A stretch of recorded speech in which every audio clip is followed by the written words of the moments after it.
하나님 말씀 보겠습니다. 에베소서 1장 3절에서 14절 말씀입니다. 에베소서 1장 3절에서 14절 말씀. 우리 한 목소리로 함께 읽겠습니다. 찬송하리로다. 하나님 곧 우리 주 예수 그리스도의 아버지께서 그리스도 안에서 하늘에 속한 모든 신령한 복을 우리에게 주시되 곧 창세전에 그리스도 안에서 우리를 택하사 우리로 사랑 안에서 그 앞에 거룩하고 흠이 없게 하시려고 그 기쁘신 뜻대로 우리를 예정하사 예수 그리스도로 말미암아 자기의 아들들이 되게 하셨으니 이는 그가 사랑하시는 자 안에서 우리에게 거저 주시는 바 그의 은혜의 영광을 찬송하게 하려는 것이라. 우리는 그리스도 안에서 그의 은혜의 풍성함을 따라 그의 피로 말미암아 속량 곧 죄사함을 받았느니라. 이는 그가 모든 지혜와 총명을 우리에게 넘치게 하사 그 뜻의 비밀을 우리에게 알리신 것이요 그의 기뻐하심을 따라 그리스도 안에서 때가 찬 경륜을 위하여 예정하신 것이니 하늘에 있는 것이나 땅에 있는 것이 다 그리스도 안에서 동일하게 하려 하심이라. 모든 일을 그의 뜻에 결정대로 일하시는 이의 계획을 따라 우리가 예정을 입어 그 안에서 기업이 되었으니 이는 우리가 그리스도 안에서 전부터 바라던 그의 영광의 찬송이 되게 하려 하심이라. 그 안에서 너희도 진리의 말씀 곧 너희의 구원의 축복 복음을 듣고 그 안에서 또한 믿어 약속의 성령으로 인치심을 받았으니 이는 우리 기업의 보증이 되사 그 얻으신 것을 속량하시고 그의 영광을 찬송하게 하려 하심이라. 아멘. 오늘 우리가 읽은 말씀은요, 하나님의 작정과 예정하심에 관한 말씀이에요. 오늘은 이제 좀 하나님의 작정에 관해서 말씀을 나누어 보려고 합니다. 그 이전에 이제 삼위일체 하나님, 그 하나님에 관하여 마무리하고 넘어가겠습니다. 질문 11번을 보면요, 아들과 성령의 아버지와 동등한 하나님이라는 사실이 어떻게 나타나는가? 어떠한 근거와 어떠한 모습으로 하나님 우리들에게 가르쳐 주는지 그거에 대해서 이제 질문하는 것이에요. 답변을 함께 읽겠습니다. 성경은 오로지 하나님에게만 고유한 명칭과 속성과 사역과 예배를 그들에게도 돌림으로써 아들과 성령이 아버지와 동등한 아버지이심을 명백히 나타낸다. 아멘. 삼위일체에 관해서 좀 정리해 보면요. 세 분의 하나님, 성부, 성자, 성령 세 분의 하나님이 있어요. 신격이에요. 신격을 말하는 것이에요. 근데 그 세 분의 하나님이 한 본체시고 모든 영광도 동등되게 여기심을 받는다. 이게 이제 삼위일체 하나님이십니다. 근데 우리는 거꾸로 자꾸만 가려고 하죠. 하나를 세 개로 나누려고 해요. 잘못된 것이고 세 분의 하나님이 하나, 동등한 하나님이다. 그리고 그 하나님, 삼위일체 하나님은 유일한 하나님이시다. 그래서 우리 개신교에서는 어때요? 유일신을 믿는 것이에요.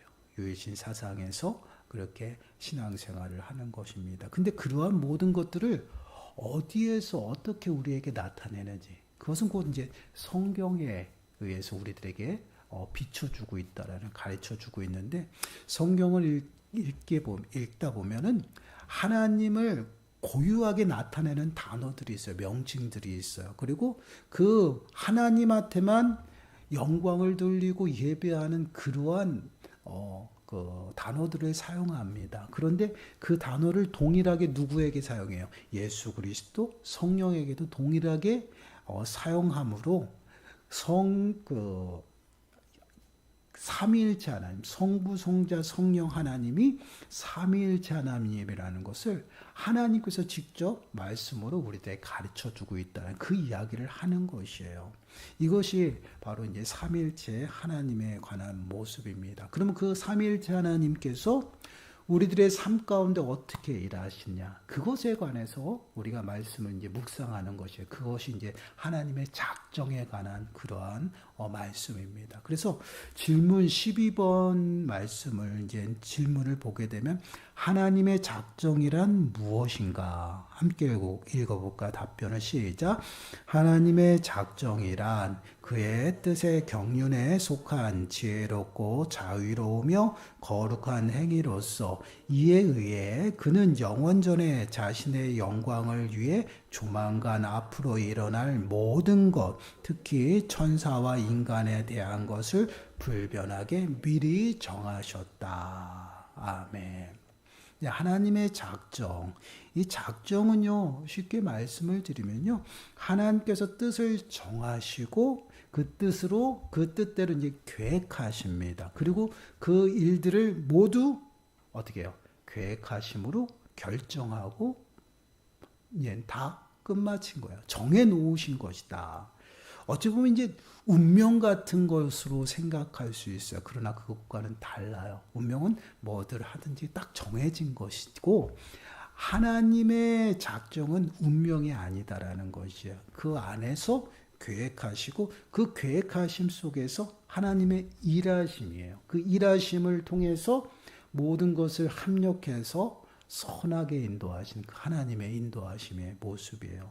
그래서 작정이 있고 작정 안에 또 작정이 있는데 그것이 무엇이냐? 예정이라는 것이에요. 그래서 우리가 구원에 대해서 이야기를 할 때 하나님께서 창세전부터 우리를 택하시고 예정하셨다라는 표현을 써요. 한번 11절 말씀 보세요. 11절 말씀 보시면 모든 일을 그의 뜻의 결정대로 일하사 이에 계획을 따라 우리가 예정을 입어 그 안에서 그 기업이 되었으니 예정이라는 것은 하나님께서 미리 정하셨다라는 것이 언제? 창세전부터. 그러니까 하나님의 뜻을 세웠어요. 뜻을 세우고 계획하셨어요. 그리고 그 계획하심을 이루시기 위해서 그 계획하심 안에서 뜻을 이루시기 위해서 하나님께서 어떻게 해요? 일하시는 것입니다. 근데 그 예정은 무엇이냐면 사람과 천사에 관한 그러한 말씀이에요. 그러니까 구원자와 구원하지 않는 자, 사람의 구원에 관한 말씀이에요. 그리고 작정, 그러니까 하나님이 온 우주 만물에 당신의 뜻을 세우시고 그 뜻을 이루시기 위해서 계획하셔요. 그리고 그 계획하신 대로 하나님 어떻게 일하시는 거예요. 이것이 세 가지가 하나로 묶여 작정이라고 이야기를 해요. 그 작정 안에서는 사람을 택하셔서 사람을 구원하고자 뜻을 세우시고 계획하시고 더 나아가서 뭐예요? 그 계획 속에서 일하시는 그것을 예정이라는 거예요. 그래서 작정 안에 작정이 있는 것이 예정인데 예정은 모든 우주 만물을 정하신 그것이 아니라 사람과 천사의 그 인생에서 하나님께서 구원하시는 그것을 정하셨다는. 그래서 창세전부터 우리를 택하셨다라는 것이 예정에 관한 이야기예요. 그래서 그 구원에 관해서 이렇게 창세전부터 택하셨기 때문에 하나님께서는 전적으로 우리들에게 은혜를 베풀어 주신 거죠. 그래서 무엇에 의해서 우리가 어떻게 해요? 구원을 받은 것이 아니, 조건이 아니라. 그러면 이 땅 가운데 모든 운행을 누가 하죠? 하나님이 하시는 것이에요. 그래서 모든 하나님의 일하심 속에 있으므로 그것을 하나님의 섭리 가운데 있다라고 표현을 합니다. 그래서 우리 믿는 자에게 또한 온 우주 만물에서는 우연이라는 것은 없어요. 그래서 세상 사람들은 하나님을 믿지 않기 때문에 갑자기 맞이하고 갑작스러운 일들을 우연이라고 표현을 많이 하죠. 그러나 하나님의 인도하심 가운데 하나님의 계획하심 속에 모든 것이 다 존재하는 그러한 모습이에요. 이 모습 또한 삼위일체 하나님이 서로 의논하시고 이루어지는 일들이거든요. 그러다 보니 우리 인간의 생각으로는 참 이것이 어떻게 해요? 오묘하고 이해하기가 힘들어요. 로마서 11장 33절 말씀을 보시면 하나님의 지혜에 관한 이렇게 말씀해요. 깊도다. 하나님의 지혜와 지식이 풍성함이요. 그의 판단은 헤아리지 못할 것이며 그의 길은 찾지 못할 것이로다. 이것이 하나님의 일하심의 모습이에요. 그래서 우리는 끊임없이 하나님의 뜻을 찾지만 그 뜻을 우리의 생각과 방법으로는 이해할 수 없어요. 그래서 성령 하나님께서 내 안에서 어때요? 가르쳐 주시는 것이에요. 그래서 성령 하나님을 통해서 우리가 하나님의 뜻을 깨닫는 그러한 모습이죠. 근데 보시면 하나님의 뜻은 어떻게 해요? 불변하다, 변하지 않아요. 본문 4절 말씀 보시면요. 곧 창세전에 그리스도 안에서 우리를 택하사 우리로 사랑 안에서 그 앞에 거룩하고 흠이 없게 하시려고 라고 말씀을 하고 있어요. 하나님의 부르심을 받는 것은 언제부터? 창세전부터 계획하신 것이고 그 안에서 우리가 부르심을 받은 것이에요. 그렇기 때문에 그 구원하심의 그 은혜 또한 하나님의 택함과 또한 그 부르심은요. 불변하다라는, 변하지 않는다라고. 어찌 보면 이게 우리가 들으면 이게 운명론과 뭐가 다른가? 운명은 그냥 기계적인 것이야. 그냥 무조건 기계적으로 움직이는 것인데 하나님의 작정은요. 인격적이라는 것이에요. 우리를 인격적으로 다가와 만나 주셔서 우리의 모든 합력해서 이 선을 이루시는 그러한 의미예요. 이제 이렇게 이제 말은 어려워요. 근데 좀 쉽게 제가 설명을 드릴게요. 뜻과 계획의 개념을 정확하게 알아야 돼요. 여러분, 뜻과 계획은 다른 개념이에요. 어떠한 개념이냐면 뜻을 세웠어요. 그러면 그것을 이루기 위해서 뭐야? 계획을 해야 돼요. 근데 그 계획이 때로는 뜻과는 다르게 갈 수도 있다라는 것이에요. 이게 뜻과 계획의 차이점이거든요. 뜻은 변함이 없어요. 그러나 계획 속에서 예기치 못하는 돌발 상황과 뜻과는 다르게 일들이 진행이 되어질 수 있어요. 계획을 세웠지만, 그렇죠? 예를 들면 그런 거예요. 내가 집을 지어야 되겠다 뜻을 세웠어요. 그렇죠? 집을 집을 짓기 위해서 뜻을 세웠어요. 내가 집을 짓는 게 내 뜻이에요. 그 뜻을 이루기 위해서 어떻게 해요? 계획을 세워야 되죠. 어떻게 땅을 사고 또한 그거 또한 재료와 또한 어떻게 인부들을 사서 어떻게 하겠다. 분명히 계획을 합니다. 근데 계획을 짜고 그 계획을 실행하기 위해서 움직여요. 실행합니다. 근데 실행하다 보니 계획한 일과는 다르게 흘러가요. 어떻게 해요? 그 계획 속에서 땅을 샀어요. 땅을 샀는데 땅 위에 허름한 집이 지어 있는 것이에요. 집이 있어요. 나는 집을 지어야 되는데 허름한 집이 있어요. 그래서 어떻게 합니까? 새 집이 필요하니까 그 집을 부숴야 돼요. 집을 짓는 게 뜻이지 집을 부수는 것이 뜻은 아니었잖아요. 이런 개념들이에요. 그래서 집을 부시고 그 위에다 집을 세우죠. 그 계획 안에서 때로는 뜻과는 정반대의 일들이 나타나게 된다라는 것이에요. 하나님께서 사람을 만드셨어요. 사람을 만들고 그 사람을 통해서 당신과 영원토록 교제하고 하나님의 상속자로서 어디에? 에덴 동산에 두셨잖아요. 이게 하나님의 뜻이에요. 그리고 계획하심 속에서 하나님이 만드시고 그 사람이 어떻게 해요? 에덴 동산에 두어서 모든 것들을 하나님 대신에 다스리게 하셨어요. 이게 실행이에요. 근데 그 안에 무엇이 들어왔어요? 죄가 들어온 거예요. 죄가 들어옴으로 인해서 하나님과 어떻게 멀어졌어요. 멀어지는 것은 하나님의 뜻이 아니거든요.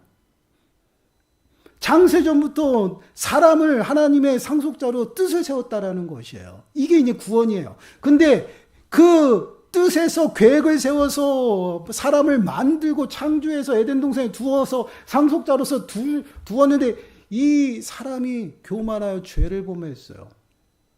뜻과는 상관없이 돌아가죠. 그렇다고 하나님의 뜻이 변해요? 안 변해요. 그래서 그 계획하심 속에서 어떻게 해요? 상속자를 회복시키는 거예요. 그래서 예수 그리스도 안에서 어떻게 해요? 구원해서 하나님의 상속자를 삼는. 하나님의 뜻은 이렇다라는 것이에요. 근데 그 계획하심 속에서 때로는 죄가 들어오고 하나님의 뜻과는 상관없는 일들이 일어나서 그 계획 안에 속해 있다라는 것. 이것이 하나님께서 우리를 어떻게 해요? 기계적으로 운명처럼 움직이지 아니하신다라는. 그래서 합력해서 선을 이루어 가시는 것이에요. 그 계획하심 속에서는 하나님의 뜻과는 상관없는 일들이 우리들의 삶 가운데 나타나요. 그러나 그것이 하나님의 뜻이 아니에요. 하나님의 인도하시고 계획 속에서 그것이 있지만 하나님의 뜻은 어디예요? 하나님의 거룩한 자녀 되는 것이다. 이것이 하나님의 작정이라는 말씀이에요. 그래서 뜻을 세우고 계획하시고 그 계획하심 속에서 하나님 그 계획을 이루시기 위해서 어떻게 계속 일하시는 거예요. 성실. 그래서 하나님이 일하심으로 하나님의 뜻을 이루어 나가는 것. 이게 우리의 구원이에요. 그래서 시편 33편 11절 말씀을 보시면 여호와의 계획은 영원히 서고 그의 생각은 대대에 이르리로다. 변함이 없어요. 하나님의 뜻은요. 그 잠언서 19장 21절 말씀에서도 분명히 말씀해요. 사람의 마음에는 많은 계획이 있어도 오직 여호와의 뜻만이 완전히 서리라. 왜 그렇습니까? 뜻은 불변하기 때문에. 하나님은 뜻을 세웠어요. 우리들의 삶 가운데 어떻게 하기자 뜻을 세웠어요. 그러면 그 뜻 안에서 계획하심이 있고 인도하심이 있어요. 근데 그 계획하심 속에서 하나님의 뜻과는 상관없는 일들이 계속 일어난다는 것이에요. 그럼에도 불구하고 그냥 두셔요. 하나님은. 왜요? 그건 상관은 없어요. 하나님의 뜻은 불변하기 때문에. 그러나 그 모든 것들을 합력해서 어떻게는 하나님이 선을 이루시면서 하나님의 뜻을 이루어 나가는 것이에요. 이것이 우리들의 삶 속에서 하나님의 일하심의 모습이고 삼일체 하나님이 우리들의 삶 속에서 일하시는 모습이에요. 그래서 우리가 늘 기도하고 또한 붙들어야 되는 것이 무엇이냐? 하나님의 뜻이 무엇인지를 찾아야 되는 거예요. 하나님의 뜻을 우리가 깨닫지 못하고 하나님의 뜻이 무엇인지 분별하지 못하기 때문에 우리가 이 땅을 살아가면서 신앙생활하면서 늘 좋은 일만 있으면 얼마나 좋아요. 하나님의 뜻 가운데에서 우리가 정말 하나님의 자녀로서 은혜를 누리며 살아가면 얼마나 좋겠어요. 분명히 하나님도 그랬잖아요. 우리들의 은혜 주시는 하나님이라고. 근데 때로 너무나도 힘들고 어려운 일이 있다라는 것이에요. 돌발 상황들이 나타나고. 그것을 하나님의 뜻을 우리가 이해를 못하니까 그 뜻 안에서 이러한 일들이 나타날 때마다 우리는 어때요? 연약하다 보니까 불평하고 원망하고요. 낙심하게 빠진다라는 거예요. 그러나 하나님의 뜻은 영원하고 그 뜻이 무엇인지 우리가 깨달으면요. 그 뜻을 따라가는 그 과정 속에 어려움이 닥치고 환난이 닥쳐도 그 뜻이 무엇인지를 알기 때문에 반드시 하나님이 그 뜻을 이루실 것이라고 믿고 우리가 흔들리지 않는다라는 것이에요. 그래서 우리는 끊임없이 말씀 위에 우리의 삶을 세우고 하나님의 뜻이 무엇인지 또 하나님의 약속이 무엇인지 자꾸만 묻고 그것을 깨닫고요. 그 뜻을 따라가는 것이에요. 왜 그러세요? 반드시 그 뜻은요. 불변해서 반드시 그대로 이루어진다라는 것이에요. 여러분 마태복음 5장 18절 말씀 보시면 보세요. 진실로 너희에게 이르노니 천지가 없어지기 전에는 율법의 1점 위렉도 결코 없어지지 아니하고 다 이루리라. 모든 것이 다 하나님의 약속은 다 이루어지는 것이에요. 그 과정 속에 하나님이 계획하셨는데 그 계획하심 속에 때로는요 어려움도 닥치고 문제도 닥치고요. 때로는요 핍박도 환난도 임하게 되는 것이에요. 그러나 그것을 이길 수 있는 힘이 뭐야? 믿음이거든요. 그 믿음이 뭐야? 하나님의 뜻이 반드시 이루어질 걸 믿고 따라가는 것이에요. 이게 믿음이에요. 그래서 우리가 믿음의 기도를 드린다라고 하잖아요. 이 믿음의 기도를 드린다라고 하면요. 우리는 흔히 어떻게 해요? 하나님 앞에 구하면 그것을 들어주실 것을 믿고 기도하면 그것이 다 이루어진다고 생각해요. 이건 믿음의 기도가 아니에요. 믿음의 기도는요. 하나님의 약속의 말씀을 딱 붙잡고 그 말씀이 온전히 내 삶 가운데 이루어질 줄 믿고 그 말씀대로 구하는 거예요. 그것이 믿음 기도예요. 그것은 반드시 내 삶 가운데 이루어진다라는 것이에요. 그렇기 때문에 우리들의 삶 가운데에서 무조건 좋은 일만 닥치는 것이 아니다라는 것이. 하나님의 그 계획하심 속에 우리가 살아가지만 때로는 여러 가지 환경들이 우리에게 닥친다라는 것이에요. 여러분 창세기 50장 20절 말씀 보세요. 당신들은 나를 헤아려 하였으나 하나님을 그것을 선으로 바꾸사 오늘과 같이 많은 백성의 생명을 구원하게 하시려 하셨나니. 이 말씀이 무엇이에요? 애굽으로 팔려가서 애굽의 총리가 된 요셉과 형들이 만났어요.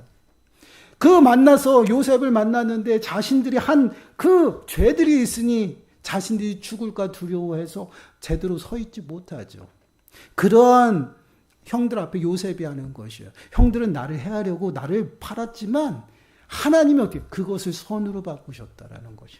하나님의 뜻은 어디에 있어요? 하나님의 뜻은요, 이스라엘 백성들을 애굽에서 구원해서 어떻게 해요? 가나안 땅으로 가는 것이에요. 그 가나안 땅으로 가는 과정 속에서 이스라엘 백성들이 어떻게 해요? 야곱의 그 자녀들이 12명으로 해가지고 형성이 되는 과정이에요. 그 과정 속에 너무나도 연약한 70명밖에 안 되는 그러한 인원이에요. 그 인원이 어디요? 애굽으로 들어가는 과정이에요. 어찌 보면 애굽으로 들어가서 이스라엘 백성들이 종노릇하며 굉장히 힘든 나날을 보낸 것 같아요. 그러나 그 애굽은요, 하나님께서 준비해 놓으신 인큐베터 같은 것이에요. 그 누구도 건들 수 없어요. 애굽은 강대국이었거든요. 그 아나의 고센 땅에 가서 정말 점점 강한 나라가 이루어져서 애굽에서 나오는 거예요. 그 나오는 이유가 뭐예요? 아브라함에게 약속한 하나님의 약속을 이루시기 위해서. 하나님의 뜻을 세웠어요.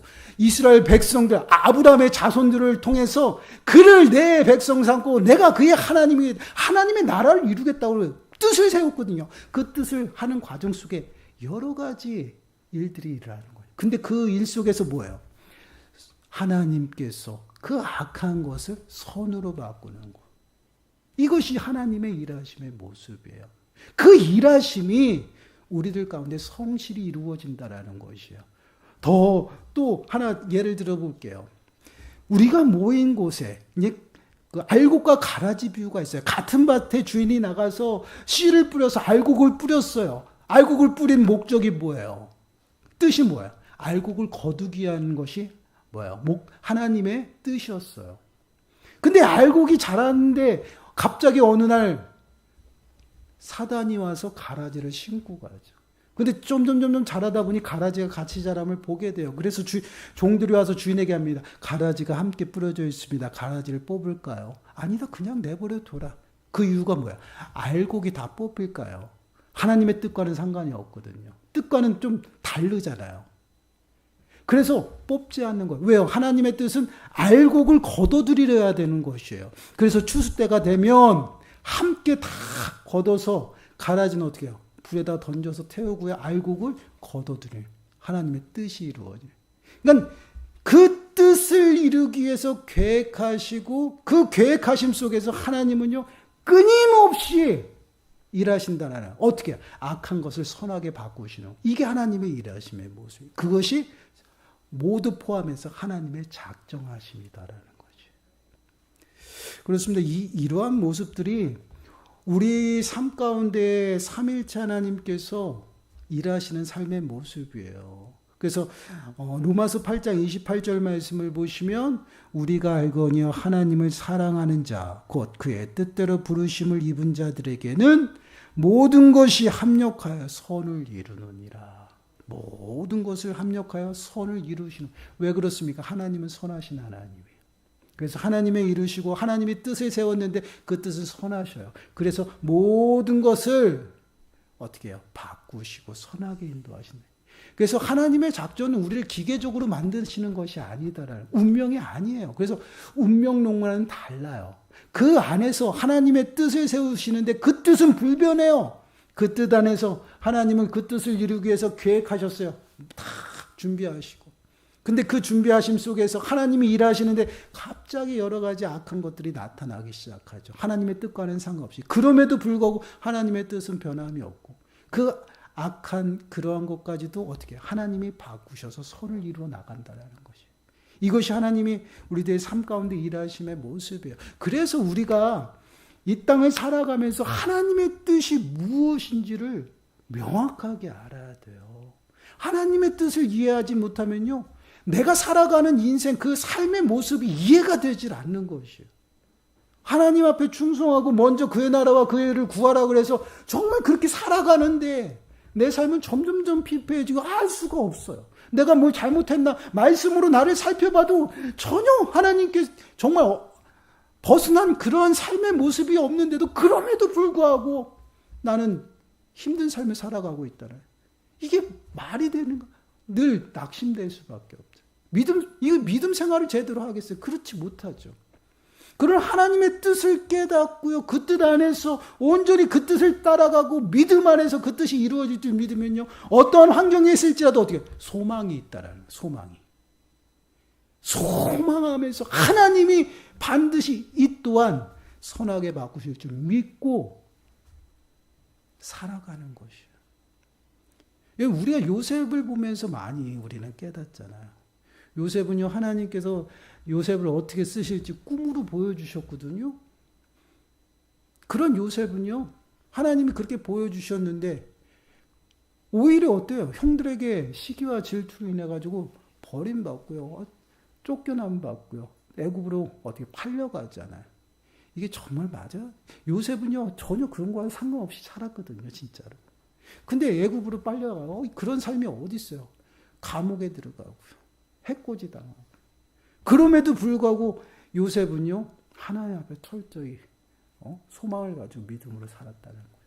그랬던 요셉은요. 결국은요. 하나님이 높여서 총리되었어요. 그리고 그 요셉을 통해서 하나님이 또 다른 인큐베터라는 애굽을 준비하셔서 이스라엘 백성들을 강하게 성장시키는 것을 보게 돼요. 이것이 바로 이제 하나님의 일하심의 모습.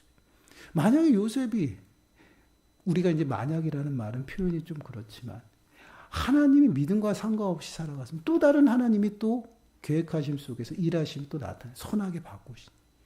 이러한 모습들. 그래서 우리가 이 땅을 살아가면서 믿음 안에 살아가면서 만나는 모든 환경 속에서 하나님의 계획하심이 있다라는 것을 마음에 늘 새기셔야 돼요.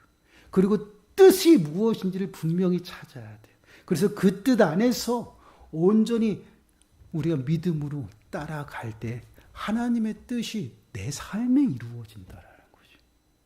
그 삶의 모습은 하나님이 책임져 주시는 것이에요. 사랑하는 여러분, 우리는요, 하나님의 작정하심 속에서, 하나님의 그 일하심 속에서 매 순간순간 살아가고 있어요. 그리고 하나님께서 우리를 자녀 삼으시기 위해서 창세전부터 택하셨다라는 것이에요. 우리를 떠나지도 버리지도 않는다라고 분명히 말씀하셔요. 그러면 내가 만난 그 어려움 속에서도 하나님은 지금도 일하고 계시다라는 것이. 그 뜻을 알지 못하고 깨닫지 못하지만 내가 믿음으로 예수 그리스도를 영접하고 믿음으로 예수 그리스도를 내 심령 가운데 모셨다라면 믿음으로 그것을 따라갈 수 있다라는 것이에요. 그래 따라가다 보면 하나님의 뜻이 무엇인지를 깨닫게 되는 것이고 그 뜻 안에서 그 뜻을 분별하면서 온전히 소망 가운데 살아간다는 거지. 그 소망이 우리들의 삶의 모습이 되어지는 이러한 모습 가운데 매 순간순간 살아가는 저와 여러분들이 되시기를 간절히 축원합니다. 기도하겠습니다. 하나님 그렇습니다. 하나님의 작정하심은 우리의 지혜와 우리의 지식으로는 가늠할 수 없고 알 수 없으나 하나님의 뜻이 영원하시고 불변하심을 우리가 믿습니다. 그래서 하나님의 뜻을 온전히 분별하며 그 뜻을 따라갑니다. 그러한 삶이 하나님이 기뻐하시는 삶의 모습이고 더 나아가서는 소망의 삶인 줄 믿습니다. 저희들이 미련하고 연약하여서 때로는 어려움을 당하고 문제를 만날 때 낙심하고 불평하고 원망하지만 그럼에도 불구하고 다시금 믿음으로 서서 온전히 주님을 따라갑니다. 하나님의 약속을 의지하며 나아갑니다. 하나님, 그러한 삶을 통해 소망을 이루어 주시고 더 나아가서는 하나님의 뜻이 저희들의 삶 가운데 이루어지는 놀라운 은혜 가운데 살아갈 수 있도록 하나님 축복하여 주옵소서. 이 모든 말씀 예수님의 이름으로 감사하며 기도드리옵나이다. 아멘. 우리 앞뒤자분